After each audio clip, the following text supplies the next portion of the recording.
آج جس ہستی کو سرنامہ کلام بنا رہے ہیں انہیں ہندوستان کے لوگ قطب المدار سید احمد بدیع الدین زندہ شاہ مدار رحمۃ اللہ علیہ کے نام سے جانتے ہیں۔ اس کا بیڑا پار جو ہے خادم قطب مدار۔ تاریخ ولادت 1 شوال 242 ہجری 857 عیسوی 30 جنوری۔ تاریخ وصال آپ کی 17 جمادی الاولیٰ 838 ہجری 1434 عیسوی 17 دسمبر۔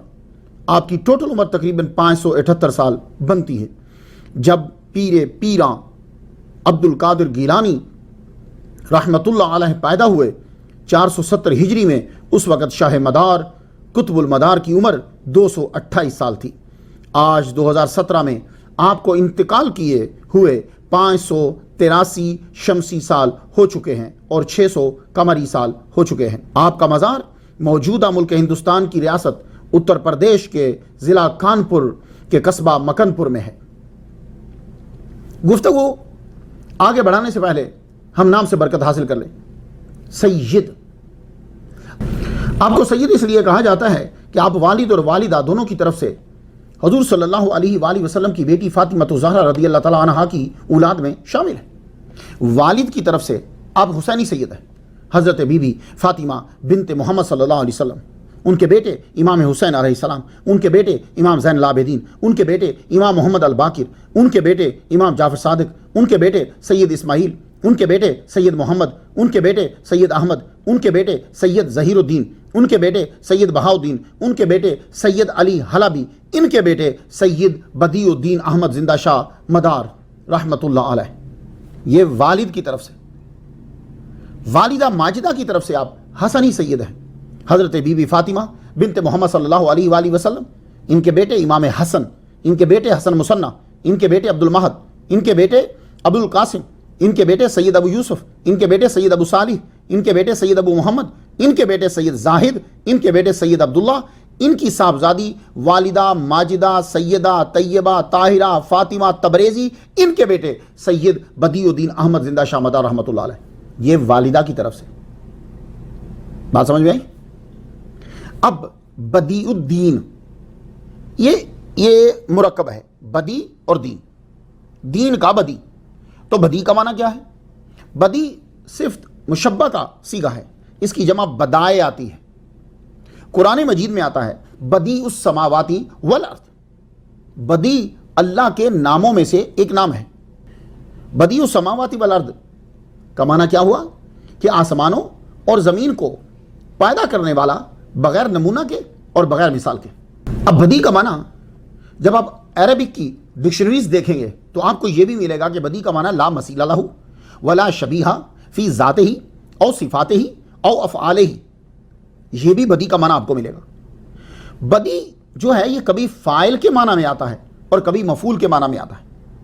اب بدی کا معنی یہ بھی ہے الجدید۔ اب بدی کا معنی الذی یصنع الشیء لم یسبق الیہ، یہ بھی بدی کا معنی ہے۔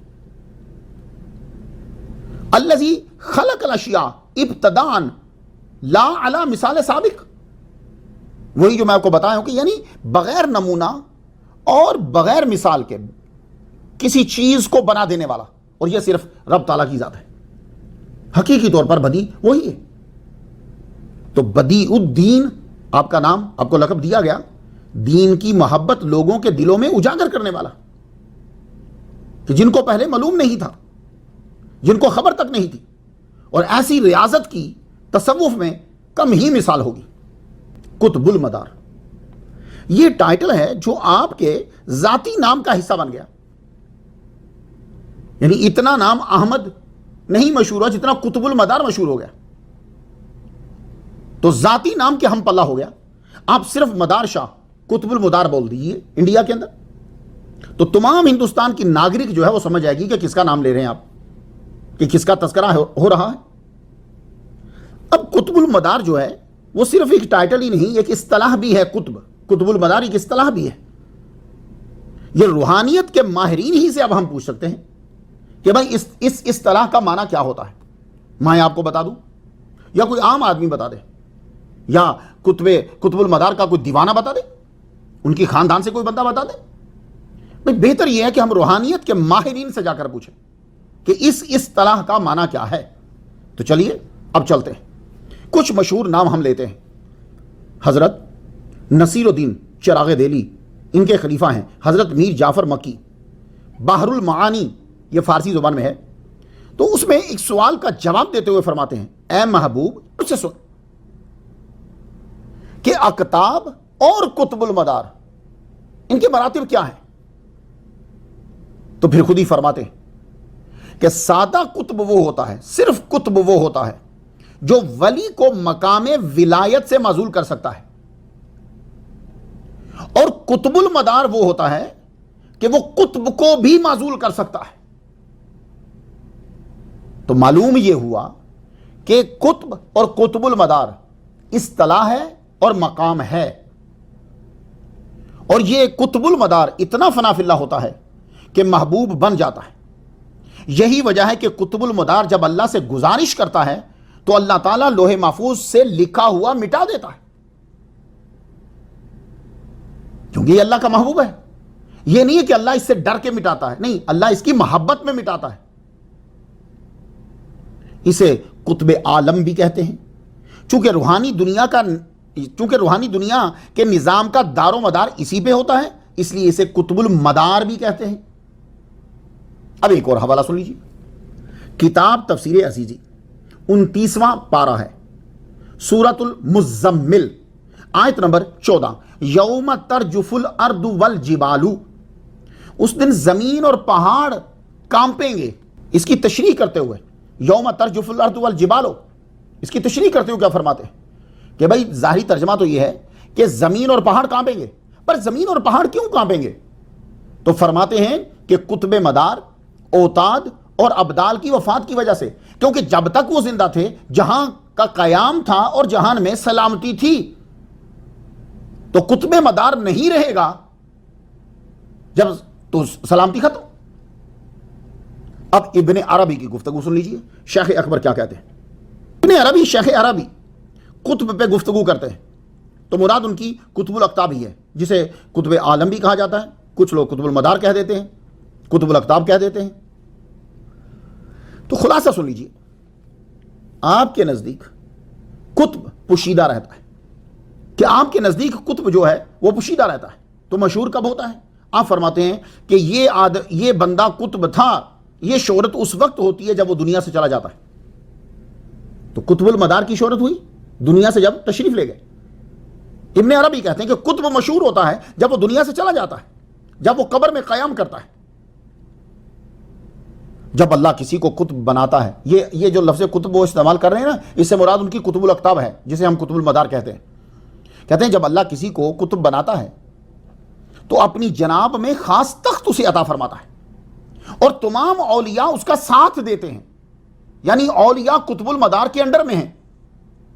اور پھر آپ فرماتے ہیں کہ ہر نبی کے دور میں قطب المدار رہا ہے, یعنی آدم علیہ السلام سے لے کے محمد مصطفیٰ صلی اللہ علیہ وسلم تک ہر نبی کے دور میں قطب المدار رہا ہے. لیکن اب سرکار صلی اللہ علیہ وآلہ وسلم کی روحانیت کے ماتحت ہیں سارے اقطاب. آدم علیہ السلام سے لے کے اب تک سب حضور کی روحانیت کے ماتحت ہوئے. ابن عربی شیخ اکبر نے ان تمام کی زیارت کی ہے جو آدم علیہ السلام سے لے کے حضور تک تمام قطب المدار جتنے بھی ہیں اقطاب ہیں, سب کی زیارت کی ہے عالم برزخ. اور یہ ان کو زیارت کب ہوئی؟ جب آپ مشہد مقدس میں تھے. تو آپ کے نزدیک قطب الگ مقام ہے اور غوث الگ. ایک قطب الاقطاب ہے تو دوسرا غوث الاغواس. تو ابن عربی شیخ اکبر نے اپنے رسالہ معرفت الرجال الغیب میں قطب الاقطاب کے مقام پر بھی روشنی ڈالی. یہ میں نے آپ کو 3 حوالے دیے, چراغ دہلی رحمۃ اللہ علیہ کے خلیفہ سے, تفسیر عزیزی سے اور شیخ اکبر سے, یہ بتانے کے لیے کہ قطب المدار اصطلاح ہے, مقام ہے. علامہ عبد الوہاب شارانی رحمۃ اللہ علیہ آپ فرماتے ہیں کہ ہر زمانہ میں ایک قطب ہوتا ہے. یہ اللہ کے اسماء کے معانی و معارف کا مظہر ہوتا ہے یہ قطب جو ہے. اور فرماتے ہیں کہ ہر زمانہ میں ساری دنیا کا بڑا قطب یعنی قطب المدار ایک ہی ہوتا ہے. اس کے مختلف القاب ہوتے ہیں, قطب عالم, قطب الاقطاب, قطب المدار, یہ اس کے القاب ہوتے ہیں. اب آپ معنی سمجھ لیجئے. اور معنی سن لیجیے کہ قطب المدار کا معنی کیا ہے. تو یہ بھی مرکب ہوا قطب مدار. تو قطب عربی زبان کا لفظ ہے. حضور صلی اللہ علیہ وآلہ وسلم نے اس مرتبے کے لیے جو لفظ استعمال کیا وہ امد ہے. ہم جو تصور میں استعمال کرتے ہیں ہم قطب کہہ دیتے ہیں, بندہ ایک ہی ہے. اور یہ قطب کئی معنی کے لیے استعمال ہوتا ہے, مگر ان تمام میں مرکزیت ہوتی ہے. قطب کے کئی معنی ہیں لیکن اس کے اندر مرکزیت پائی جائے گی. جیسے قطب کا معنی القائد, قائد بھی ہے, لیڈر. قطب کا معنی رئیس بھی ہے, اور قطب کا معنی سید القوم الذی یدور علیہ امرہم, یہ بھی قطب کا معنی ہے. اب آپ دیکھ لیجئے کہ قائد میں, رئیس میں اور سید تینوں میں مرکزیت ہے. قطب. اب مدار جو ہے اسے عربی کا لفظ مانا جائے تو مانا ہوگا جائے گردش. مدار جائے گردش, جس پہ بھروسہ ہو اسے بھی مدار کہتے ہیں. ایک مدار المہام, اگر آپ اردو کی ڈکشنری نکالیں تو آپ کو ایک لفظ ملے گا مدار المہام. یہ ایک عہدہ ہوتا تھا مدار المہام, جس پہ حکومت کے معاملات کا انحصار ہوتا تھا. مثلا وزیر اعظم, اسے مدار المہام, یا کوئی ایک جس میں سارے معاملات کا انحصار ہو تو اسے یہ عہدہ دیتے تھے مدار المہام. تو مدار کو اگر ہندی کا لفظ مانا جائے تو مدار کا معنی ہندی زبان کے اندر آک, ایک پودا ہے جو ایک سرہائی پودا ہے, اس کے جب شاخ کو یا اس کے پتے کو توڑتے ہیں تو بیچ میں سے دودھ رستا ہے اس کے اندر, اسے بھی مدار کہتے ہیں. تو فرہنگ آصفیہ اسے جب پڑھا تو کہنے لگے کہ مدار شاہ کوئی بزرگ تھے, ان کا مخفف ہے یہ. تو قطب المدار, اب قطب کا معنی آپ نے سمجھا, مدار کا معنی سمجھا, تو قطب المدار کا معنی کیا ہوگا؟ وہ ہستی جس پر اولیاء کا اعتماد ہوتا ہے, سب اس سے رجوع کرتے ہیں, ہدایت کی چکیاں اس کے گرد گھومتی ہیں. اب آپ کو معلوم ہو گیا کہ قطب المدار کسے کہتے ہیں. تو میں نے آپ کو بتایا قطب المدار اصطلاح ہے اور ایک مرتبہ و مقام ہے. تو قطب المدار کے مددگار حضرت خضر اور حضرت الیاس علیہ السلام ہوتے ہیں. تو گویا کہ اگر کوئی قطب المدار کی فیور نہ بھی کرے تو کوئی فرق نہیں پڑتا, ان کی مدد کرنے والے حضرت خضر اور حضرت الیاس علیہ السلام ہوتے ہیں. الحدیقۃ الندیہ فی شرح طریقۃ النقشبندیہ, یہ عالم کے لیے مدار ہوتا ہے اور عالم میں برکت اسی کی وجہ سے ہوتی ہے.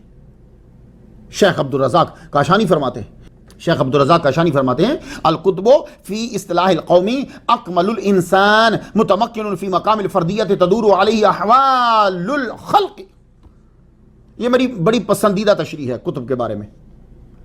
قطب جو ہے قوم کی خاص قوم, یعنی قوم جو صوفیاء کی قوم ہے, یہ گروہ جو ہے یا اولیاء کا جو, اس میں ایک اصطلاح ہے, ایک کامل انسان ہوتا ہے قطب جو مقام فردیت پر متمکن ہوتا ہے. تدور علیہ احوال الخلق, وارد ہوتے ہیں اس پر, خلق کے احوال جو ہیں ان کا دار و مدار ہوتا ہے اس پر. یہ وہی لوگ سمجھیں کہ جو اس فیلڈ میں ہیں. تو یہ تو تھی مختصر سی تشریح قطب المدار کے بارے میں. زندہ شاہ مدار, آپ کے نام کے ساتھ یہ بھی آتا ہے زندہ شاہ مدار. تو آپ کو زندہ کہنے کی کئی توجیہات ہیں. ولی تو ویسے ہی زندہ ہوتا ہے. اگر ایک جان دینے والا زندہ ہے تو جو موتو قبل ان تموتو, جو مرنے سے پہلے بھی مر گیا ہے, جس نے اپنی جان دے دی, اپنی خواہشات کو بھی مار دیا, ہر شے کو مار دیا ہے, وہ زندہ کیوں نہیں ہوگا؟ میری بات سمجھ رہے ہیں آپ؟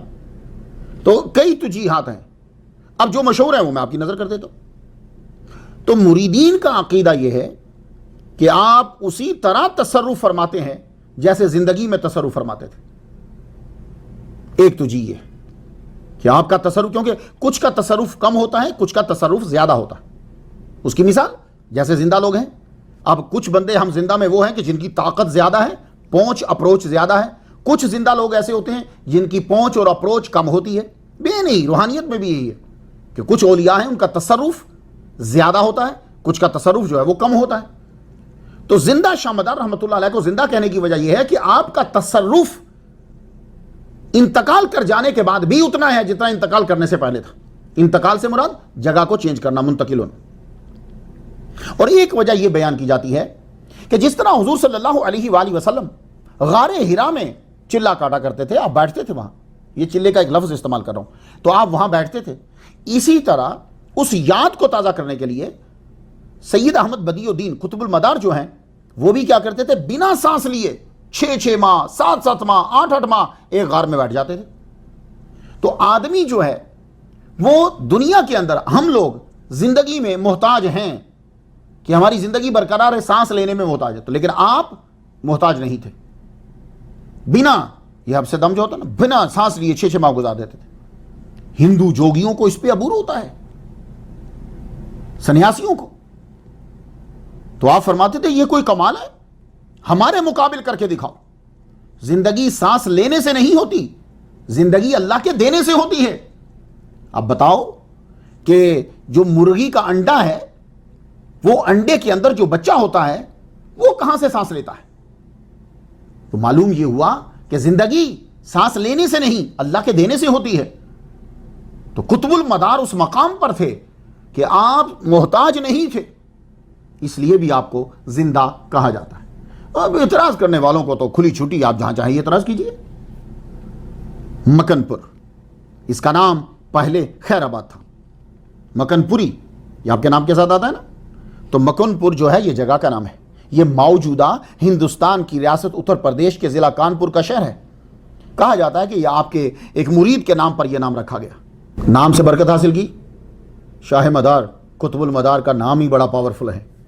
لیکن بات کو کچھ آگے بڑھا دیں، کسی کی شان بیان کرنے کے لیے پہلے اس کا مرتبہ ذہن میں بیٹھا ہو تو آدمی بڑی توجہ سے شان سنتا ہے، بڑی توجہ سے پھر ان کی بات کو جب سنتا ہے تو پھر بات کو مانتا بھی ہے، سمجھ میں آ جاتی ہے. تقریروں میں اتنی خوبی نہیں ہوتی جتنی آپ کی توجہ میں خوبی ہوتی ہے. اس لیے قرآن مجید نے بار بار کہا ہے غور سے سنو، غور سے سنو، غور سے سنو. کیوں؟ اس لیے کہ بڑی سے بڑی بات بھی جب آپ غور سے نہیں سنیں گے تو وہ آپ پر اثر انداز نہیں ہوگی. تو اصل چیز آپ کی توجہ ہوتی. یہ جو آپ کہتے ہو کہ فلاں صاحب بہت بڑے علامہ ہیں، فلاں صاحب بڑے علامہ ہیں، تو باقی چھوٹے علامہ نہیں ہوتے، سب نے علم ایک ہی پڑھا ہے. ہوتا کیا ہے کہ ایک آدمی کی پرسنالٹی آپ کے مائنڈ میں بیٹھ گئی، آپ نے اس کی بات کو غور سے سنا، جب سنا تو سمجھ میں آ گئی، باقی کی آپ نے سنی نہیں. یہ بات ہوتی. تو پہلے قطب المدار، ان کے مرتبے کو تو ذرا سمجھ لو کہ ہم آج گفتگو کس ہستی کے بارے میں کر رہے ہیں. تو میں خاص طور پر بولتا ہوں کہ کون، اس سے مرتبہ واضح ہوتا ہے. کون شاہ مدار؟ تھوڑا سا میں آپ کا ذہن بنا لوں تفصیل اور تسلسل سے گفتگو شروع کرنے سے پہلے. کون شاہ مدار؟ یہ وہ ہستی ہیں اورنگزیب عالمگیر کے بھائی دارا شکو قادری رحمت اللہ علیہ نے اپنی کتاب سفینۃ الاولیاء، فارسی 321 صفحہ ہے. اس کا صفحے بدلتے رہتے ہیں، یہ یاد رکھیے گا، میں نے جو پڑھی اس پہ 321 پر ہے. یہ تذکرہ کیا اور لکھا کہ لقب عیشا شاہ مدار است. ان کا لقب شاہ مدار ہے اور ان کا درجہ بڑا بلند ہے، بہت سی کرامات ہیں ان کی. کون شاہ مدار؟ یہ وہ ہستی ہیں کہ جن کا تذکرہ سکھ مذہب کے بانی بابا گرو نانک نے کیا، جن کو بعد میں لکھا گیا. میرے پاس یہاں امریکہ میں بلویر سنگھ جی آتے ہیں، وہ دم کرانے کے لیے آتے ہیں.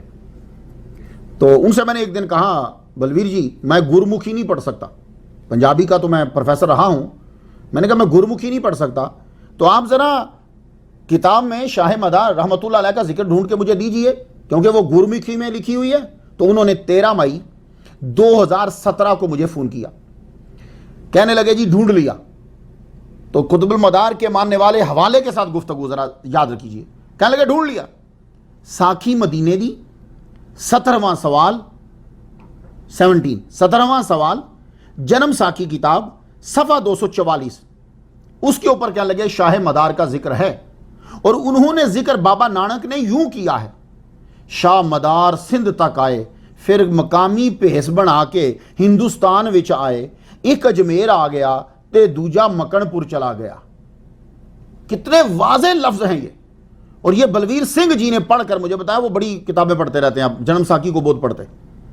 تو اصل میں بابا نانک جی نے یہ بتایا کہ بھائی خواجہ معین الدین اجمیری چشتی رحمت اللہ علیہ، انہوں نے فیض پھیلایا ہے اجمیر میں جا کر، اور شاہ مدار جو ہیں انہوں نے فیض پھیلایا ہے اور اپنا مرکز بنایا ہے مکن پور کو.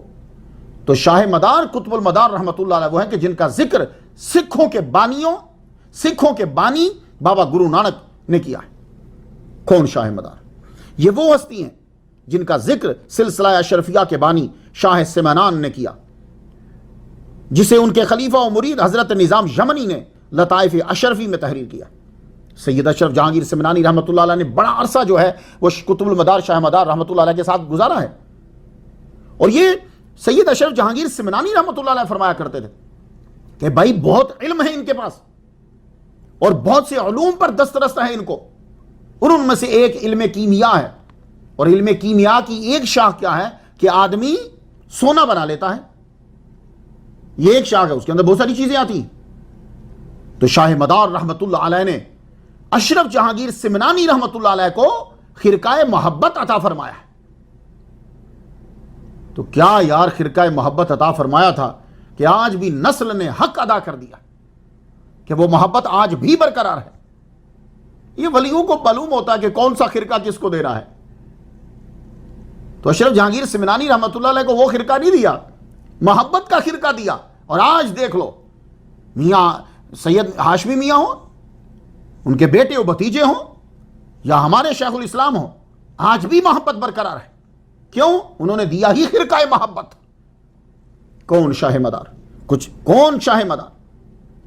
یہ وہ ہستی ہیں کہ جن سے قطب عالم شیخ عبد الغفور نے فیض پایا ہے۔ قطب عالم شیخ عبد الغفور عرف بابا کپور گوالیاری سلسلہ مداریہ کے مشہور بزرگ ہیں۔ اخبار الاخیار صفحہ 577 پہ ہے کہ آپ کالپی کے باسی تھے اور تصوف کے لیے شاہ مدار کے سلسلہ میں شامل ہوئے۔ آج بھی آپ کے مزار سے لوگ جو ہیں وہ فیض پاتے ہیں۔ یہ کون بات بتا رہا ہے کہ آپ سلسلہ مداریہ میں شامل تھے؟ یہ شاہ عبدالحق محدث دہلوی رحمۃ اللہ علیہ بیان کر رہے ہیں۔ تو سلسلہ کہاں بند ہوا؟ کون شاہ مدار؟ اتنی پاورفل ہستی ہیں کہ جو آدمی آپ میں سے، جو میرا لیکچر سن رہا ہے، جو آدمی آپ میں سے تصوف میں صادق ہے، وہ اپنا نام لکھے، ساتھ میں شاہ مدار کا اور پھر محمد صلی اللہ علیہ وآلہ وسلم کا نام لکھے، آپ ضرور توجہ فرمائیں۔ مثال، اب میرا نام ہے، میں نے سب سے پہلے یہ پڑھتے سارے ہی میں نے لکھا محمد مختار شاہ، سید احمد بدیع الدین زندہ شاہ مدار، سید الانبیاء حضرت محمد مصطفیٰ صلی اللہ علیہ وآلہ وسلم، اور میں نے ان کے فیض کو محسوس کیا میں نے اپنے اوپر ان کے فیض کو۔ تو جو آپ میں سے تصوف میں صادق ہے، اتنی پاورفل ہستی ہیں قطب المدار کی، آپ اپنا نام لکھو، ساتھ میں ان کا نام لکھو پورا، اور ساتھ میں محمد مصطفیٰ صلی اللہ علیہ وآلہ وسلم کا نام لکھو، پھر دیکھو اللہ تعالیٰ تمہیں نیکی کی طرف کس طرح لاتا ہے۔ کون شاہ مدار؟ یہ وہ ہستی ہیں جن کی ہندوستان اور باہر میں 1442 مقامات پر چلہ گاہیں ہیں۔ کچھ لوگوں نے تو لاکھوں تعداد بتائی ہے، لیکن ہو سکتا ہے کہ یہ جو کاؤنٹنگ کی گئی ہو تو 1442 چلہ گاہیں۔ اس سے اندازہ کر لو، چلہ گاہیں 40 دن کم از کم ہوتے ہیں، لیکن سال، 2 سال، 3 سال، آپ تو یہ معمولی بات تھی آپ کے لیے، سال 2 سال تو معمولی بات تھی۔ 1442 چلہ گاہیں ہیں۔ اب خود اندازہ کر لو قطب المدار کا کتنا احسان ہے ہندوستان کے لوگوں پر۔ جب آپ چلہ سے اٹھتے تھے تو جو آپ پہ نظر ڈالتا تھا، ظاہر ہے جس آدمی نے رب سے اتنا عرصہ فیض لیا ہے، اس کے چہرے پہ جو تجلی پڑتی ہوگی، کوئی تاب لاتا ہوگا، لوگ دیوانے ہو جاتے تھے آپ پہ۔ کون شاہ مدار؟ یہ وہ ہستی ہیں۔ میں آپ کو اب کشف المحجوب سے بات بتانا چاہتا ہوں۔ کشف المحجوب میں ہے کہ حضرت ابو العباس احمد بن مسروق کے متعلق لکھا کہ آپ خراسان کے جلیل القدر مشائخ اور بزرگوں میں سے، تمام اولیاء اللہ کا اتفاق ہے کہ آپ اوتاد کے مقام پہ فائز تھے، اور آپ کو قطب مدار کی صحبت حاصل تھی۔ اگر روحانی صحبت ہو تو الگ سے بیان کرنے کی ضرورت نہیں ہے، کیونکہ وہ تو ابدال، اوتاد، اقطاب سب کی ہوتی ہے۔ کوئی خاص فرد ہے جو اس نام سے مشہور تھے، جس کا آپ نے داتا گنج بخش علی حجویری رحمۃ اللہ علیہ نے ذکر کیا۔ کون شاہ مدار؟ یہ وہ ہستی ہیں کہ جنہوں نے قطب لکھنؤ حضرت شاہ مینا کو خلافت دی اور فیض عطا فرمایا۔ جانتے ہو ان کی ولادت کب ہوئی ہے شاہ مینا کی؟ 801 ہجری میں۔ اس وقت آپ لکھنؤ میں ہی قیام پذیر تھے۔ کون شاہ مدار؟ یہ وہ ہستی ہیں کہ جنہوں نے تبع تابعین کی زیارت کی ہے، ان کو دیکھنے کا شرف حاصل ہے، کیونکہ آپ کی ولادت 242 ہجری بیان کی جاتی ہے۔ کون شاہ مدار؟ کہ جن کی اجازت سلسلہ برکاتیہ میں چلی آ رہی اور ان کے تبرکات جو ہیں وہ اس میں رکھے ہوئے ہیں. آپ پڑھ لیجئے ترجمہ سبع سنابل، مفتی محمد خلیل خان نے لکھی، جواب نمبر 6 میں ہے یہ بات کہ تبرکات ان کے پاس آج بھی پڑے ہوئے. تو کچھ واقفیت ہوئی، طبیعت مائل ہوئی، اب آگے بڑھ جاؤ. کچھ سمجھ میں آ گیا نا کہ قطب المدار عام ہستی نہیں ہے بھائی. اب آ جاؤ تسلسل سے واقعات کو شروع کر دیتے ہیں. سید بدیع الدین شاہ مدار رحمۃ اللہ علیہ، خالص عربی النسل، خالص سید نجیب الطرف ہیں.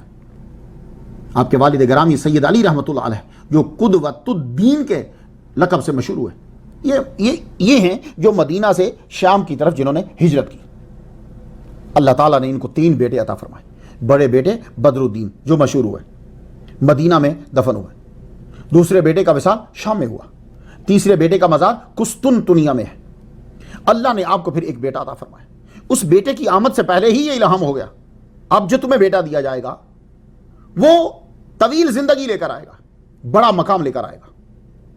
کیونکہ آپ کا ایک بیٹا 50 سال کی عمر میں فوت ہوا، دوسرا 33 سال کی عمر میں فوت ہو گیا. تو آپ بیٹا دیں گے طویل زندگی والا دیں گے. ولادت کا وقت قریب آیا. سید علی عرف قدوۃ الدین حلب میں قیام پذیر تھے. یہ حلب موجودہ سیریا شام کا شہر ہے. اس کا معنی ہوتا ہے، حلب کا معنی ہوتا ہے دودھ. وہ دودھ گائے کا ہو، اونٹنی کا ہو، بکری کا ہو، حلب بولتے. اس شہر میں فجر کے وقت 1 شوال 242 ہجری میں آپ کے ہاں ایک بچے نے جنم لیا. ان کا نام حضور صلی اللہ علیہ وآلہ وسلم کے آسمانی نام احمد پہ رکھا گیا. احمد جو اپنی خدمات دینی کی وجہ سے بدیع الدین ہوئے اور روحانی مرتبہ کی وجہ سے قطب المدار ہوئے. ایک روایت ویسے 282 کی بھی ہے، لیکن 242 پر زیادہ دلائل ہیں. 242 ہجری میں آپ پیدا ہوئے. یہ جو تاریخ ولادت ہے اس میں کچھ لوگوں کو وسوسہ پیدا ہو جاتا ہے، مگر میں عرض کروں اس تاریخ کے صحیح ہونے پہ مضبوط دلائل ہے. مضبوط وہ دلائل آپ کو یاد کرنا ہے. بڑی محنت کرنا پڑتی ہے جملے کو بنانے کے لیے، اسے لکھنے کے لیے. کتنی کتابیں ہوں گی قطب المدار پہ جو میری نظر سے گزری ہوں گی. مجھے 1 مہینہ ہو گیا، پورے ماہ رمضان المبارک میں نے گزار دیا. آخر لوگوں نے میسج کرنا شروع کر دیا، نبی صاحب اب تو بہت دیر ہو گئی ہے. لیکن انہیں کیا معلوم کہ ایک ٹاپک کو تیار کرنے میں کتنی راتیں لگتی ہیں اور کتنے دن گزرتے ہیں اور کتنے بندے انوالو ہوتے ہیں. پھر بھی کچھ چیزیں رہ جاتی ہیں. اب یہ 242 ہجری کا جو ثبوت ہے اب آپ نے سننا ہے اسے. سب سے پہلی دلیل ہماری یہ ہے کہ آپ 242 ہجری میں پیدا ہوئے. اس کی پہلی دلیل ہم یہ دیتے ہیں، آپ با یزید بسطامی رحمۃ اللہ علیہ کے مرید تھے. ان کا وصال ہوا ہے 261 ہجری میں. اب یہ ان کے مرید کہاں ہوئے؟ بیت المقدس میں. یہ تبھی ہو سکتے ہیں جب کم از کم آپ 242 ہجری میں پیدا ہوئے ہوں. تو اس بات پر تو اتفاق ہے نا، بڑی بڑی کتابوں نے لکھ دیا کہ آپ با یزید بسطامی رحمۃ اللہ علیہ کے مرید تھے. تو پھر ماننا پڑے گا 242 ہجری ہی ماننی پڑے گی آپ کو. دلیل نمبر 2، آپ کے جو سب سے بڑے استاد ہیں وہ حضرت حذیفہ مرعشی ہیں اور یہ ابراہیم بن ادہم کے مرید تھے. سفر و حضر میں ان کے ساتھ رہتے تھے. تو حضرت ابراہیم بن ادہم رحمۃ اللہ علیہ کا وصال ہوا ہے 187 ہجری میں. تو مرعشی انہیں کہتے ہیں کہ مرعش شام کا ایک شہر ہے. تو حذیفہ مرعشی کا شاگرد ہونا دلیل ہے کہ آپ کی پیدائش 242 ہجری ہی ہو سکتی ہے. دلیل نمبر 3، سید احمد بن مسروق خراسانی سے ملاقات ہے آپ کی. تاریخ الاولیاء جلد پہلی صفحہ 267 پہ ہے کہ دونوں کا زمانہ ایک تھا. سید شاہ مدار کے ساتھ کافی عرصہ رہے ہیں آپ. فضائل اہل بیت نامی کتاب میں علامہ سید مختار علی صفحہ 61 پہ لکھتے ہیں کہ احمد بن مسروق رحمۃ اللہ علیہ کا وصال جو ہے وہ 299 ہجری میں ہوا ہے. اس حساب سے بھی زندہ شاہ مدار رحمۃ اللہ کی ولادت جو ہے وہ 242 ہجری صحیح لگتی ہے. دلیل نمبر 4، سید سالار ساہو علوی سے سید بدیع الدین رحمۃ اللہ علیہ کی ملاقات ہے. انہوں نے ان سے دعا کروائی ہے. کرامات مسعودیہ میں ہے کہ زندہ شاہ مدار رحمۃ اللہ علیہ نے سید سالار مسعود غازی کے والد گرامی سے ملاقات کی اور ان کو بیٹے کی بشارت دی. اور یہ بیٹا 404 ہجری میں پیدا ہوا ہے. 242 ہجری اس حوالے سے صحیح لگتی ہے. تو میں سید سالار مسعود غازی رحمۃ اللہ علیہ کی سٹوری جو ہے وہ 87 نمبر پہ بیان کر چکا ہوں, سن لیجئے گا. تو دلیل نمبر 5, ایک ہندو آچاریہ چتر سن نے ایک کتاب لکھی ہے بنام سومنات. اس کے صفحہ 129 سے 134 تک یہ آپ نے پڑھنا ہے. وہ ہندی میں لکھی ہوئی ہے, میں نے پھر اس کا انڈیا سے ترجمہ کروا کے پھر کیونکہ میں وہ ہندی نہیں پڑھ سکتا. اجمیر میں شاہ مدار تھے تو 2 سپاہی آئے دعا کے لیے. آپ نے فرمایا اللہ ضامن ہے میں دعا گو ہوں. ان 2 سپاہیوں کے بعد سید سالار مسعود غازی شہید کے والد گرامی آئے اور یہ سلطان محمود غزنوی کے بہنوئی ہیں. یہ خود آئے دعا کروانے کے لیے. سید بدیع الدین احمد قطب مدار نے ان کو یوں دعا دی, اللہ حاکم ہے اور میں دعا گو ہوں, جاؤ فتح و نصرت قریب ہے. آپ سے دعا لے کر یہ محمود غزنوی کی فوج میں شامل ہوئے. واقعے سے تو یہ معلوم ہوتا ہے کہ آپ 400 ہجری میں ہندوستان کے اندر موجود تھے اور وہ بھی اجمیر میں. 400 ہجری میں آپ اجمیر میں موجود تھے. تو یہ میں نے آپ کو کچھ دلائل دیے کہ اگر شیطان وسوسہ ڈالے کہ 242 ہجری ناممکن ہے تو ناممکن نہیں ہے. یہ دلائل ہیں کہ آپ 242 ہجری میں پیدا ہوئے. بھئی دیکھو, سیدوں کا بچہ ہو, پرانے لوگ جو ہیں وہ تو اپنے بچوں کو تعلیم ہی وہ دیتے تھے جو رسول پاک کی ہے. اور پھر سادات اللہ اکبر جل شانہ پھر مدینے کے رہنے والے ہوں تو بچے نے 4 سال 4 ماہ 4 دن تک تعلیم لی. اور یہ بیسک تعلیم ہوتی ہے, یہ سب سے بڑی PhD کی تعلیم بھی بڑی نہیں جو یہ پہلے 5 سال میں جو آپ تعلیم دیتے ہو بچے کو. اور وہ تعلیم صرف وہ سیکھتا ہے جو ماں اور باپ کر رہے ہیں, وہ گھر سے سیکھتا ہے. جب 4 سال 4 ماہ 4 دن ہوئے تو سید احمد قطب المدار آپ کی رسم بسم اللہ ہوئی. یہ عربیوں کے ہاں, مسلمانوں کے ہاں یہ روایت جاری رہی, خاص طور پر ان پہ جو مکہ اور مدینہ سے آگے چل کے آگے خراسان میں اور ان علاقوں میں شام اور سیریا ان علاقوں میں آ کر بسنے لگ گئے. عربی تو گھر کی زبان تھی, تو قرآن مجید تو آپ نے بڑی جلدی حفظ کر لیا کیونکہ آپ کی طبیعت میں کھیل کود کا شوق نہیں تھا. جن لوگوں نے بڑے مرتبے پہ جانا ہوتا ہے نا تو اللہ تعالیٰ کچھ ایسا ماحول پیدا کر دیتا ہے, وہ بچپن گیموں میں کھیلوں میں ضائع نہیں کرتے. وہ اللہ تعالیٰ ان کو کسی نہ کسی ریزن کو پیدا کر کے ان کو اس کی طرف تعلیم کی طرف لگا دیتا ہے. اس دور میں شام کے ایک شہر مرعش کے ایک عالم بہت مشہور تھے. صرف وہ دین کے عالم نہیں تھے, وہ دین کے عامل بھی تھے اور تصوف کے ماہر تھے. صوفی کیوں نہ ہوتے, حضرت ابراہیم بن ادہم رحمۃ اللہ علیہ کے مرید تھے. شاہ مدار رحمۃ اللہ علیہ کے والد گرامی نے آپ کو شیخ کبیر حضرت شیخ حذیفہ مرعشی رحمۃ اللہ علیہ کے پاس داخل کروا دیا. میں دیکھو آپ خود ہی سوچ لیجئے کہ قطب المدار قطب کے مقام پر کیوں نہ پہنچیں کہ جو شاگرد ان کے ہیں, کہ جو مرید ہیں ابراہیم بن ادہم رحمۃ اللہ علیہ کے. میں ان کی بھی سٹوری بیان کر چکا ہوں. استاد کا بڑا اثر ہوتا ہے, یہ یاد رکھیے. علوم ظاہریہ اور باطنیہ آپ نے زیادہ تر انہی سے حاصل کیے. 14 سال جب قطب المدار سید احمد بدیع الدین زندہ شاہ مدار رحمۃ اللہ علیہ کی عمر ہو گئی تو آپ اس وقت مفتی تھے.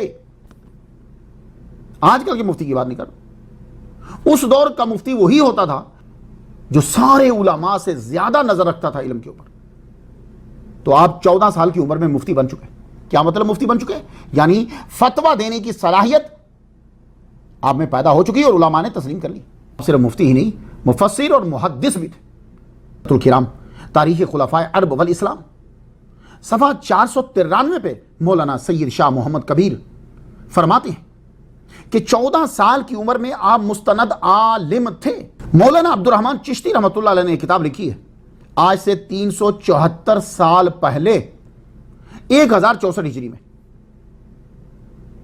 نام تھا میرات مداری. اس کا کلمی نسخہ جو ہے کتب خانہ سالار جنگ میں موجود ہے. لکھتے ہیں کہ قرآن اور حدیث کے علاوہ باقی جتنی آسمانی کتب تھیں اور ان میں مشہور جو ہیں وہ زبور ہے, توراۃ ہے, انجیل ہے, آپ ان کے بھی حافظ تھے. تو کم عمری کے اندر آپ نے سارے علوم جو ہیں وہ سیکھ لیے. علم حاصل کرنے کے بعد اس دور میں لوگ کسی ایسے استاد کو ڈھونڈتے تھے جو تصوف سکھا دے، یعنی قرآن و حدیث کو روح میں اتار دے. ایسے صوفیاء اور اولیاء اس دور میں مکہ و مدینہ کے مجاور ہوتے تھے، وہ وہاں جا کے ڈیرا لگا لیتے تھے. آپ نے بھی رخ کیا مکہ اور مدینہ کی گلیوں کی جانب، رخ کیا آپ نے، چلے، لیکن رستے میں آپ کو فورس ہوا کہ آپ بیت المقدس جائیے، آپ بیت المقدس جائیے. میرے سامعین کو شاید ایسی کیفیت کبھی طاری ہوئی ہو، ضرور ہو، اس کا احساس ہوا ہوگا کہ آپ کو کوئی فورس کر رہا ہے کہ یہ کام کرو. جو نیک آدمی ہوتے ہیں یا کسی نیک کی وجہ سے اس آدمی پہ کرم ہوتا ہے تو اسے فورس ہوتا ہے یہ کام کرو. مجھے اس کا احساس ہوا جب میں مراکش سے واپس آ رہا تھا. سید محمد بن سلیمان الجزوری رحمۃ اللہ علیہ کے قبر مبارک سے زیارت کر کے میں واپس آ رہا تھا. دلائل الخیرات کی اجازت لے کے میں واپس آ رہا تھا تو میں میڈرڈ پہ رکا. میری فلائٹ جو ہے وہ 2 گھنٹے کے بعد تھی. اب مجھے اوپر سے سمجھ نہیں آ رہی، میں بیٹھا ہوں اسکرین پہ، لیکن وہ جو بتا رہا اوپر کچھ نہیں بتا رہا کہ وہ اپنی لینگویج میں لکھ رہے، لیکن مجھے کوئی فورس کر رہا ہے کہ تم ادھر جاؤ. میں پھر بیٹھا ہوں، میں اپنے مائنڈ سے کہتا ہوں کہ ابھی 2 گھنٹے رہتے ہیں، پھر فورس ہوتا ہے کہ وہاں جاؤ، اس کاؤنٹر پہ جاؤ. جب 3 بار ایسا فورس ہوا تو میں اٹھا، میں جا کاؤنٹر پہ چلا گیا، جبکہ وہ میرا نمبر ہی نہیں ہے. میں نے اس کو اپنا بورڈنگ پاس دکھایا تو اس نے کہا کہ بہت اچھا ہوا کہ تم آ گئے، تمہارا جہاز جو ہے وہ نہیں جا رہا، یہ لندن جا رہا ہے، اس پہ بیٹھ جاؤ، میں تمہیں ابھی بورڈنگ پاس نیا بنا دیتی ہوں. تو یہ فورس ہوتا ہے. اب اگر وہ کینسل ہو جاتا، فورس نہ ہوتا تو میں ساری رات وہاں رکتا، لندن میں پہنچ نہ پاتا، لندن کی سارے پروگرام کینسل ہوتے.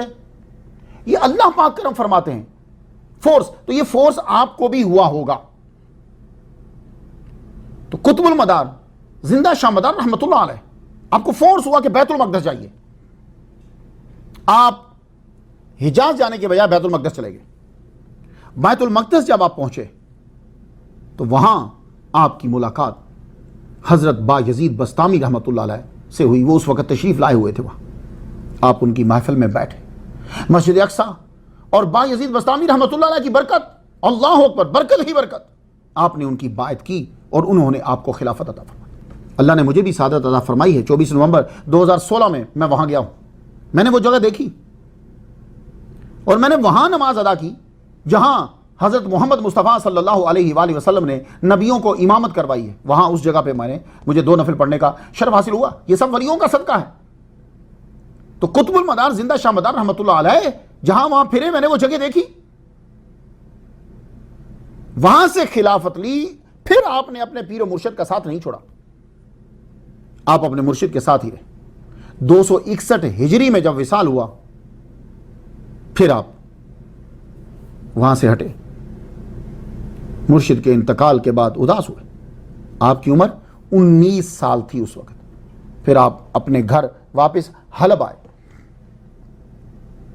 19 سال کی عمر آپ واپس حلب آئے. کچھ عرصہ آپ نے وہاں گھر گزارا. پھر ایک دم شوق پیدا ہوا، اب مجھے مکہ اور مدینہ جانا چاہیے. اب یہ اجازت کیسی تھی؟ یہ وہی اجازت تھی جو عبد القادر گیلانی رحمۃ اللہ علیہ نے اپنی والدہ ماجدہ سے اجازت لی تھی. آپ جا رہے تھے، وہ اجازت تھی، کیونکہ دوبارہ پھر ملاقات نہیں ہونا ماں سے. تو آپ نے اجازت لی، سارے حقوق معاف کروائے، کہا مجھے دین کے لیے چھوڑ دیجئے، مجھے دین کے لیے وقف کر دیجئے. وہ ماں باپ بھی اولیاء ہوتے تھے. اللہ اکبر جل شانہ، سب نے اجازت دے دی. تو آپ حلب سے مکہ کے لیے روانہ ہوئے. آپ مکہ پہنچے، حج کا موسم آ چکا تھا. آپ نے حج کیا، حج سے فارغ ہوئے. خانہ کعبہ کا طواف، خانہ کعبہ کو دیکھ رہے ہیں، یہی تو بڑی عبادت ہوتی ہے وہاں. خانہ کعبہ کو دیکھنا، خانہ کعبہ کا طواف کرنا، یہ بہت بڑی. اس لیے آپ زیادہ سے زیادہ یہ چیزیں کیا کریں. باقی بھی کریں، قرآن بھی پڑھیں، نوافل بھی آپ پڑھیں، سب کچھ کریں، ثواب بڑھتا ہے. لیکن خانہ کعبہ کا طواف جو ہے نا، یہ آپ کو نہیں ملے گا. طواف جتنے کر سکتے کرتے چلے جائیے. میں ایک دم مرتبہ بیٹھا ہوا قرآن مجید پڑھ رہا تھا. ایک بابا جی میرے پاس تشریف لائے. مجھے آ کہنے لگے، بیٹے یہ قرآن مجید تم پاکستان جا کے پڑھ لو گے، یہ قرآن مجید تم امریکہ جا کے پڑھ لو گے، لیکن طواف تم نہ امریکہ کر سکتے ہو نہ پاکستان میں کر سکتے ہو. وہ بات کہا کہ بات میرے مائنڈ میں لگی. اگرچہ قرآن پڑھنے کا ثواب، نوافل کا ثواب بہت زیادہ ہوتا ہے، لیکن ایک ایسی چیز ہے کہ جو پاسبل ہی نہیں ہے دنیا میں کسی اور جگہ میں۔ تو سید احمد بدی الدین قطب مدار رحمۃ اللہ علیہ خانہ کعبہ کو دیکھ رہے، خانہ کعبہ کا طواف کرتے کرتے آپ بیٹھ گئے، تھک چکے تھے، آنکھ لگ گئی، محمد مصطفیٰ صلی اللہ علیہ وآلہ وسلم کا دیدار ہوا۔ وہ دیدار نے آپ کے اندر شوق کو بڑھا دیا، آپ کا دل چاہا میں مدینہ جاؤں، تو آپ وہاں سے مدینہ کے لیے روانہ ہوئے۔ تو جب مدینہ شریف پہنچے تو نانا نے خوب نوازا، اللہ اکبر جل، خوب فیض دیا۔ پھر ایک روز خواب میں اشارہ ہوا کہ تم نجف چلے جاؤ۔ آپ مدینہ منورہ سے نجف، مدینہ منورہ سے اس سرزمین کی طرف بڑھے جہاں امام حسین ہیں، اللہ اکبر جل شانہ، حضرت عباس ہیں، اس سرزمین کی طرف بڑھے۔ مولا علی شیر خدا رضی اللہ تعالیٰ عنہ وہاں حاضری دی۔ اب یہ مدینہ سے جو نجف کی جانب آپ بڑھ رہے ہیں، کلمۃ الحق کتاب کا نام ہے، صفحہ 965 ہے، حصہ اس کا 2 ہے۔ سابق chief justice city court Hyderabad Hamid یہ لکھتے ہیں کہ آپ نے مدینہ میں بڑا عرصہ قیام کیا، پھر آپ حکم مصطفیٰ پا کر نجف کی جانب روانہ ہو گئے، مولا علی کے در کی طرف روانہ ہوئے۔ وہاں پہنچ کر آپ نے حضرت علی شیر خدا رضی اللہ تعالیٰ عنہ کے در پر قیام کیا، آئمہ کے مزارات پر حاضری دی۔ میں نے تو تقریر کرتے ہوئے آپ کو اتنا بول دیا، وہ نجف گئے، وہاں رہے، 5 لفظ بنے نا، بولنے میں 5 لفظ ہے، لیکن ان کو کتنا وقت لگا ہوگا یہ ہمیں معلوم نہیں، یہ مورخ نہیں لکھ رہا، کیونکہ مورخ تو تب لکھنا شروع کرتا ہے نا کہ جب آدمی بہت مشہور ہو جائے، تو پھر وہ اپنے نام کی شہرت کے لیے وہ لکھتا ہے اس کی ہسٹری۔ ابھی کیوں لکھے گا؟ وہ نجف گئے، وہاں رہے، 5 لفظ، مگر کتنا وقت لگا ہوگا؟ اگر مدینہ سے مسلسل بھی چلتے رہیں تو مہینہ سے زیادہ لگ جاتا ہے۔ پھر آپ کا وہاں قیام، نجف میں قیام، امام حسین اور دوسرے ائمہ کے مزارات پر قیام۔ سید احمد بدی الدین شاہ مدار نجف گئے، لکھنے اور سننے میں مختصر ہے، مگر لگتا ہے کہ وقت بہت لگا۔ آپ کا ہر ٹرپ جو ہوتا تھا مہینوں پر ہے، اور وہاں قیام سالوں پر ہے۔ جب تک حکم ربی نہ ہوتا، الہام نہ ہوتا، وہاں سے روانہ نہ ہوتے، جب تک اشارہ نہ ہوتا روانہ نہ ہوتے۔ حضرت علی رضی اللہ تعالیٰ عنہ کے مزار پر تھے آپ، وہاں سے پھر آپ کو دوبارہ مدینہ جانے کا حکم ہوا، آپ مدینہ روانہ ہوئے، پھر آ کر مدینہ آپ نے طویل قیام کیا، یہاں سے آپ کو پھر حکم ہوتا ہے، مدینہ سے پھر آپ کو الہام ہوتا ہے، اب آپ ہند کی طرف روانہ ہو جائیں۔ تو آپ ہند کی طرف روانہ ہوئے۔ آپ کس علاقے میں کب پہنچے، چند کے علاوہ یقینی طور پر کچھ نہیں کہا جا سکتا۔ ویسے بھی عقیدت مند واقعہ پر زور دیتے ہیں، تاریخ پہ نہیں دیتے زور، تاریخیں آگے پیچھے ہو جاتی ہیں۔ سید احمد بدی الدین قطب شاہ مدار رحمۃ اللہ علیہ ہندوستان آئے، ماہنامہ جامع نور دہلی سے جو نکلتا ہے، مارچ 2013 کا ایڈیشن جو ہے، اس کے حوالے کے مطابق آپ نے ہندوستان سے 7 مرتبہ حجاز کے لیے سفر کیا ہے۔ تو 7 مرتبہ آئے، 7 مرتبہ گئے حجاز کے لیے، اور ہر مرتبہ آپ نے راؤٹ جو ہے، جسے آپ روٹ کہتے ہیں، راؤٹ آپ نے الگ چنا۔ ایک بار مالابار، ایک بار سندھ، ایک بار کلکتہ، ایک بار مادراس، ایک بار ساحل ممبئی، ایک بار سری لنکا۔ پہلی آمد تذکرۃ المتقین فارسی زبان میں جو ہے اس کا صفحہ 44 اور 45۔ خلاصہ یہ ہے کہ آپ نے سفر سمندر کے ذریعے کیا۔ اب مال بیچنے تو اب جا نہیں رہے تھے کہ راہ میں مال کی گفتگو کرتے، اب تو نانا کے دین کی تبلیغ کرنے کے لیے جا رہے تھے، تو اب رستے میں گفتگو بھی دین کی ہوگی، دین کی گفتگو۔ آپ حافظ قرآن، زبور، توریت، انجیل کے حافظ، وہ کتابیں بھی جانتے ہیں، اور اللہ تعالیٰ نے ماشاءاللہ وجاہت بھی عطا فرمائی۔ تو جس جہاز میں سفر فرما رہے تھے، آپ نے گفتگو شروع کی۔ اب گفتگو کا جو ماحول ہے وہ میں آپ کی نظر کر دینا چاہتا ہوں۔ سب سے پہلے آپ نے توحید کا سبق دیا، یہ ولیوں کا طریقہ رہا ہے، انبیاء، ان کے جانشین اور اولیاء، صوفیاء، ان کا طریقہ رہا ہے انہوں نے سب سے پہلے جو میسج پہنچایا ہے وہ توحید کا میسج پہنچایا ہے. اس لیے یہ بات سب لوگ سن لیجئے. سب سے زیادہ جو توحید کا پیروکار ہوتا ہے، جو توحید کو جانتا ہے اور جو توحید کو پھیلاتا ہے، وہ ولی کامل، وہ صوفی ہوتا ہے. اور اگر وہ یہ نہیں کر رہا تو وہ ولی کامل اور صوفی نہیں ہے. ہمارے ہاں ہم جو لوگ اپنی تقریروں میں شرک شرک شرک شرک لگے رہتے ہیں، یقین جانیے ہم لوگ بھی شرک کر رہے ہوتے ہیں. جتنے ہم توحید کو پھیلا رہے ہیں ہم شرک کر رہے ہیں. اب پوچھئے ذرا اس آدمی سے جو شرک ہو رہا اس سے پوچھئے جب تم نماز پڑھتے ہو تو سجدے میں کیا تمہیں کسی اور کے خیالات آتے ہیں؟ تو اگر وہ تمہارا یار ہوگا تو تمہیں سچ بتائے گا، ہاں یار میں سجدہ کرتا ہوں تو بھی خیال آ جاتے ہیں. تو بس یہی تو فرق ہے ہم میں، اور ہم توحید کا نعرہ لگاتے ہیں، توحید ہے کوئی نہیں. اور ولی کامل کیا کہتے ہیں؟ وہ کہتے ہیں کہ ہمارے نزدیک شرک یہ ہے کہ سجدے کے اندر جب رب کو سجدہ کر رہے ہو تو اللہ کے علاوہ کسی اور کا خیال بھی آ جائے تو شرک ہے.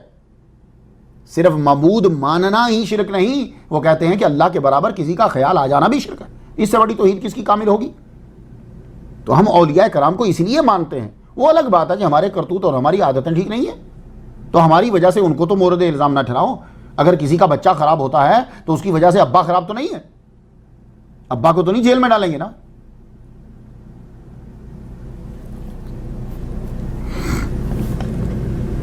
سید بدیع الدین زندہ شاہ مدار رحمۃ اللہ علیہ، توحید کا ماحول پیدا کیا آپ نے. یہ آپ کا پہلا سفر ہے ہند کی طرف. اب آیت پڑھتے ہیں. قرآن تو پڑھنا چاہیے نا، سمجھ آئے نا، آئے برکت تو ہے. سورہ انعام کی آیت نمبر 97. سمندر میں سفر کرنے والوں، وَهُوَ الَّذِي جَعَلَ لَكُمُ النُّجُومَ لِتَهْتَدُوا بِهَا فِي ظُلُمَاتِ الْبَرِّ وَالْبَحْرِ. وہی ہے اللہ جس نے تمہارے لیے ستاروں کو بنایا تاکہ تم ان کے ذریعے بیابانوں اور دریاؤں کی تاریکیوں میں رستے پا سکو. بتا رہے ہیں یہ کیونکہ جو سمندر میں اب تو آپ نے جو بھی آپ آلات لو وہ آلات کی بیس وہ ستارے ہی ہیں. تو سفر کر رہے ہو تو اس دور میں جب سفر کرتے تو یہ ستاروں کو دیکھتے تھے، سائڈز کو دیکھتے تھے. تو بھائی اللہ تعالیٰ نے تمہاری ہدایت کے لیے بنائے ہیں. جس نے تمہارے لیے ستاروں کو بنایا تاکہ تم ان کے ذریعے بیابانوں اور دریاؤں کی تاریکیوں میں راستے پا سکو. سنو میرے ساتھ سفر کرنے والوں، اللہ کے منکروں کے اعمال کی مثال اللہ تعالیٰ نے یوں بیان کی ہے. یہی تو کمال ہوتا ہے ولی کا. ولی گفتگو کرتا ہے تو کیا جوڑ کی گفتگو کرتا ہے. چونکہ سفر سمندر میں ہو رہا ہے تو قرآن کی آیات بھی وہی پڑھ رہے ہیں. سورہ نور کی آیت نمبر 40. او کظلمات فی بحر اللجی یغشاہ موج من فوقہ سحاب ظلمات بعضها فوق بعض اذا اخرج یدہ لم یکد یراہا ومن لم یجعل اللہ لہ نورا فما لہ من نور. کافروں کے اعمال کی مثال اس گہرے سمندر کی تاریکیوں کی مانند ہے جسے موج نے ڈھانپا ہوا ہو، پھر اس کے اوپر ایک اور موج ہو، اس کے اوپر بادل ہو. اذا اخرج یدہ لم یکد یراہا، تہ در تہ تاریکیاں ایک دوسرے کے اوپر ہیں. جب ایسے سمندر میں ڈوبنے والا اپنا ہاتھ باہر نکالے تو اسے کوئی بھی دیکھ نہ سکے. جس کے لیے اللہ نے نور نہ بنایا ہو اس کے لیے کہیں بھی نور نہیں ہوتا. آپ نے آیت پڑھی، کچھ کو سمجھ آئی کچھ کو نہیں آئی، کچھ بڑبڑانے لگ گئے کیونکہ زیادہ تر مشرک تھے. آپ نے پھر آیت پڑھی اور یہ ایک قسم کا سوال تھا جو کشتی میں بیٹھے ہوئے. سورہ انعام کی آیت نمبر 63. قل من ینجیکم من ظلمات البر والبحر تدعونہ تضرعا وخفیہ. اس سمندر سے، اس کی تکالیف و خطرات سے تمہیں کون بچاتا ہے؟ تو آگے سے کہنے لگے ہمارے دیوتا بچاتے ہیں. انہوں نے فرمایا قل اللہ ینجیکم منہا ومن کل کرب ثم انتم تشرکون. نہیں، دیوتا نہیں، اللہ بچاتا ہے، تمہیں نجات دیتا ہے. اس سے بھی ہر تکلیف سے اللہ نجات دیتا ہے، تم پھر بھی شرک کر رہے ہو. قل هو القادر علی ان یبعث علیکم عذابا من فوقکم او من تحت ارجلکم. وہ قادر ہے اس بات پر کہ وہ عذاب بھیج دے تم پر، اوپر سے، تمہارے پاؤں کے نیچے سے. جب وہ آپ سے جھگڑا کرنے لگے تو آپ نے فرمایا اللہ کو مانو ورنہ جان لو وہ قادر ہے کہ تم پر عذاب بھیج دے گا. ابھی آپ خاموشی ہوئے تھے، طوفان اٹھا، جہاز ٹوٹ گیا. ایک تختہ بچا تھا تو کسی نے آپ کو پکڑ کے اس تختے کے اوپر بٹھا دیا. بس وہی تختہ آہستہ آہستہ آہستہ کنارے پہ جا کے لگ گیا. ساحر مالابار کوہ زر نگار آپ پہنچ گئے. مگر پیاس اور بھوک سے بالکل نہیں ڈال. در المعارف کتاب کا نام ہے, صفحہ 147 ہے. اتنی شدید بھوک لگی ہوئی تھی کہ آپ نے دعا کی, یا اللہ ایسا بنا دے نہ بھوک لگے اور نہ ہی کبھی لباس گندا ہو. لباس بھی اتنا ہے کہ صرف سطر ڈھانپ رہا, دعا قبول ہو گئی. اور مسافر کی دعا ویسے بھی قبول ہوتی, اور مسافر بھی وہ کہ جو دین کی تبلیغ کے لیے حجاز سے ہند میں آیا. اللہ اکبر جل شانہ. فرماتے ہیں کہ ساحل پہ آتے ہی عافیت کے لیے اللہ کا شکر ادا کیا, 2 نفل پڑھے اور وہیں لیٹ گئے. نہیں ڈالو گے, وہیں لیٹ گئے. کیا دیکھتے ہیں, ایک ہستی آئی, بولی احمد چلو میرے پیچھے چلو. کہتے ہیں میں ان کے پیچھے پیچھے چل پڑا. آگے جاتا ہوں, ایک حویلی دکھتی ہے. میں داخل ہوا, اندر کمرہ, بڑا خوبصورت کمرے میں تخت, کمرہ میں تخت ہے. تخت پہ میں دیکھتا ہوں کہ محمد مصطفیٰ صلی اللہ علیہ وسلم جلوہ فرما. تو جو مجھے لے کر آئے تھے وہ خضر علیہ السلام مجھے کہنے لگے آگے بڑھو, آپ کو بلا رہے ہیں. میں حضور صلی اللہ علیہ وسلم کے قدموں میں جا کے بیٹھ گیا. حضور صلی اللہ علیہ وآلہ وسلم نے نظر رحمت مجھ پہ ڈالی, اپنے ہاتھ مبارک سے مجھے کچھ کھلایا. کیا چیز تھی میں نہیں جانتا, کیونکہ میں نے اسے اپنی زندگی میں پہلے نہیں کھایا. میں اسے کھا گیا. پھر مجھے ایک جبہ دیا, کہنے لگے یہ لو تمہاری دعا قبول ہوئی, آج کے بعد نہ تمہیں بھوک لگے گی نہ تمہیں کپڑوں کی ضرورت رہے گی, وہ کبھی میلا نہیں ہوگا, تمہاری مرضی ہے بدلو تو بدلو. کہتے ہیں کہ میری آنکھ کھل گئی. آنکھ کھلی تو میں دیکھتا ہوں کہ میرے منہ میں اس چیز کا ابھی تک ذائقہ ہے جو محمد مصطفیٰ صلی اللہ علیہ وآلہ وسلم نے مجھے عطا فرمائی تھی, اور میرے ہاتھ میں جبہ تھا. کہتے ہیں کہ پھر میں نے اسے پہنا. اللہ اکبر. پھر اس کے بعد مجھے بھوک کی حاجت نہیں رہی.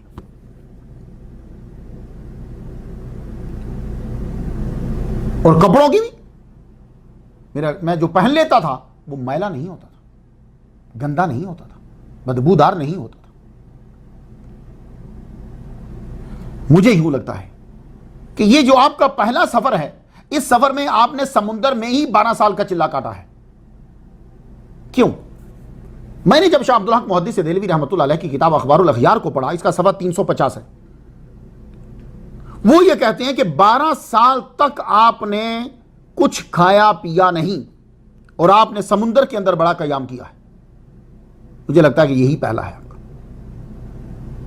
تاریخ جونپور و سلاطین شرقی میں ہے, حضرت عیسیٰ جونپوری نے پوچھا, حضور سنا ہے کہ آپ نہ کھاتے ہیں نہ پیتے ہیں. فرمایا قرآن پڑھتا رہتا ہوں, قرآن کے الفاظ جسم کی خوراک بن جاتے ہیں اور معانی جو ہے وہ میری روح کی خوراک بن جاتے ہیں, اس لیے کسی اور شے کی ضرورت ہی نہیں رہی. اللہ اکبر جل شانہ. قرآن مجید کے آپ حافظ, تو حضور کی اس عطا اور نظر کرم کے بعد آپ کو بھوک نہیں. تو یہیں آپ نے یہ طویل چلہ جو ہے جس کا اشارہ شاہ عبدالحق محدث دہلوی فرما رہے ہیں, یہیں آپ نے طویل چلہ جو ہے وہ کیا. لوگ آپ کو دیکھتے, نظر تو آتا تھا. ان کے لیے اب یہی تھا کہ بہت بڑا آدمی ہوتا ہے یہ. ہمارے یہاں یہ چیز نہیں ہے, لیکن آپ کیا کریں گے, ان کو دین پھیلانا ہے. لوگ آپ کو دیکھتے, آپ سے متعارف ہونے لگے. یہ چلہ 12 سال کا مکمل کرنے کے بعد جو سمندر کے اندر ہے, اپنے آگے چلنے کا ارادہ کیا. جب آپ چلہ سے باہر نکلتے تھے نا, اس قدر روحانیت غالب ہو جاتی تھی کہ چہرہ منور سورج کی طرح چمکدار ہو جاتا تھا. مشکل ہو جاتا تھا کہ مستقلاً چہرے پہ ٹکٹکی باندھ کر دیکھتے رہنا, خاص طور پر جب آپ چلے سے باہر آتے تھے.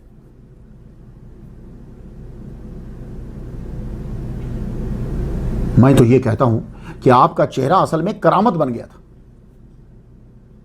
حقیقی طور پر دیکھ کر خدا یاد آ جاتا تھا. آپ کی پاکستان, جو موجودہ پاکستان ہے, یہاں بھی آپ کی آمد ہے. سندھ, کراچی, پاکستان, یہاں آپ کی ایک چلہ گاہ ہے, اس سے پتہ چلتا ہے کہ آپ کی آمد ہوئی. چلہ کی جو جگہ ہے وہ ایک قبر کی طرح بنا دی گئی. تو اس کے ساتھ میں دربار ہے حاجی محمد ایوب شاہ قادری رحمۃ اللہ علیہ کا, اور یہاں باقاعدہ آج بھی عرس ہوتا ہے 17 اور 18 جمادی الاولیٰ کو. تو یہ چلہ گاہ جو ہے ثبوت ہے کہ آپ سندھ تشریف لائے, جس کا تذکرہ بابا گرو نانک نے کیا ہے. اب جس کے پاس جو خبر پہنچتی ہے وہ وہی تذکرہ کرے گا. اور جب سندھ کے اندر جس جگہ پہ آپ کا چلاگاہ ہے آپ نے قدم مبارک رکھے تو جانتے ہو کہ کیا کرامت آج تک برقرار ہے. اللہ تعالیٰ نے وہاں کے پانی کو میٹھا کر دیا. اللہ اکبر جل شانہ. پہلی بار اجمیر شریف میں سید احمد بدیع الدین قطب المدار کا قدم مبارک. کہا جاتا ہے کہ 295 ہجری میں پہلی بار آپ اجمیر تشریف لائے. آپ نے تارا گڑھ میں قیام فرمایا. یہاں 700 فٹ بلند چوٹی پہ آپ نے چلا کیا. کئی سال یہاں عبادت کی. اس پہاڑی کے نزدیک مدار ریلوے اسٹیشن ہے. یہاں کا گنبد اور چھتری جو ہے وہ قابل دید ہے. یہاں زیارت کو لوگ آتے ہیں. 17 اور 18 جمادی الاولیٰ کو عرس لگتا ہے آپ کا آج بھی. آپ کی آمد کی بہت سی جگہیں آج بھی گواہی دیتی ہیں. مدار ٹیکری، مدار باولی. وہ باولی وہ سمجھتے ہیں نا اس کنویں کو کہتے ہیں جس کنویں میں سیڑھیوں سے آپ نیچے اترتے ہو اسے باولی کہتے ہیں. مدار دروازہ، مدار محلہ، مدار اسٹیشن. اس کا مطلب تو یہ ہوا کہ سید احمد شاہ مدار بہت پہلے ہند میں آئے تشریف لائے. بہت پہلے ہند میں تشریف لائے. تو 400 ہجری میں تو آپ کی موجودگی آپ تسلیم کرو گے نا اجمیر میں. 400 ہجری میں تو سلطان محمود غزنوی کا پہلا حملہ جو ہے وہ آپ جانتے ہو کہ 365 میں ہوا. ریاست بھاتنا میں کرامتا کو مارنے کے لیے وہ تو بھاگ گئے. لیکن ریاست کس کے قبضے کری محمود غزنوی نے؟ جے پال کے نواسے سے سکھ پال کے اندر. دیکھ لو تاریخ کچھ بھی کہے لیکن محمود غزنوی جے پال کے نواسے سکھ پال کے حوالے کر کے جا رہے. تو سید احمد بدیع الدین زندہ شاہ مدار رحمۃ اللہ علیہ ان دنوں میں بھی سادہ کپڑوں میں آپ پھرتے رہتے تھے. یہاں یہ بعد میں آئے ہیں. ہمارے قطب مدار پہلے سے ہند میں اپنے قدم سے فیض پھیلا رہے. آپ کا یہ قیام، چلے اور تبلیغ ملا کر یہ 22 سال کا عرصہ بنتا ہے. اس مدینہ روانہ ہوئے. اس سفر میں آپ نے ہندوستان کے کچھ علاقوں کو دیکھا. آپ نے حجاز پہنچ کر حج کیا اور پھر مدینہ مجاوری شروع کر دی. پھر آپ کو وہاں سے دوبارہ حکم ہوتا ہند کی طرف جائیے. آپ وہاں سے رخصت ہوئے. اب کی بار آپ نے ہند کے لیے خشکی کا راستہ جو ہے وہ اختیار کیا. افغانستان، پشاور، لاہور، ملتان، سندھ، پھر موجودہ انڈیا. آپ کا ہر دورہ کتنا طویل ہوتا تھا کچھ کہا نہیں جا سکتا. اور آپ ماشاءاللہ قرآن اور حدیث کے ساتھ ساتھ زبور، توریت اور انجیل کے عالم تھے. اس لیے جہاں رک جاتے وہیں ڈیرا لگا لیتے. ہر ایک کو اس کے انداز سے سمجھاتے. کس جگہ کتنا رکے ہیں چند کے علاوہ ہمارے پاس خبر نہیں ہے. اس لیے میں چند جگہوں کا ذکر کروں گا. اور یہ خاص طور پر آپ کی چلاگاہیں یہ منہ بولتا ثبوت ہیں. ہندوستان کے باسیوں، پاکستان میں رہنے والوں، ولیوں کو چاہنے والوں، ولیوں کے بارے میں جاننے والوں، قطب شاہ مدار رحمت اللہ علیہ کی چلاگاہیں بول بول کے تمہیں کہتی ہیں کہ وہ یہاں بہت پہلے آئے، وہ یہاں بہت پہلے آئے، انہوں نے بہت تبلیغ کی. ان کا فیض آج بھی جاری ہے. بندہ ہو نہ ہو وہ عمارتیں بول بول کے ان کے فیض کو عام کر رہی ہیں. تو فیض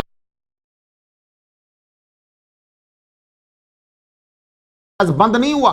اگر بندہ اپنی زبان بند کر لے گا تو ہندوستان کی 1442 جو ہیں وہ پوری زمینوں پہ جو جہاں جہاں چلا گائیں وہ بول بول کے بتائیں گی. میں سارے تو بیان نہیں کر سکتا بلکہ کئیوں نے تو کہا کہ 1,00,000 سے اوپر ہیں. میں وہی بیان کرتا ہوں کہ جن کی پکچرز ہمارے دوست عمار الاسلام منصوری نے مجھے بھیجی.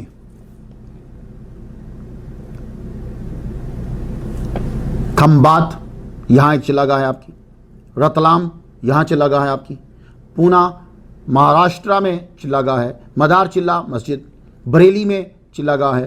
علی گڑھ میں چلاگاہ ہے. بھوپال مسجد مدنی وہاں چلاگاہ ہے. یہاں مسجد مدار ڈومنی بھی ہے. مدھیہ پردیش کہتے ہیں کہ 60 چلاگاہیں ہیں یہاں. کھاچرود، اجین، امان گنج، مندسور، اٹارسی، ہوشنگ آباد، بھانپور ضلع مندسور میں ہے. پناگر میں ہے. بھٹنڈا میں چلاگاہ ہے. پرتاپ گڑھ راجستھان میں چلاگاہ ہے. ضلع کوتا شہر راملورا میں چلاگاہ ہے. ضلع وڈودرا گجرات میں چلاگاہ ہے. جرگال میں چلاگاہ ہے. ڈنڈوکا میں چلاگاہ ہے.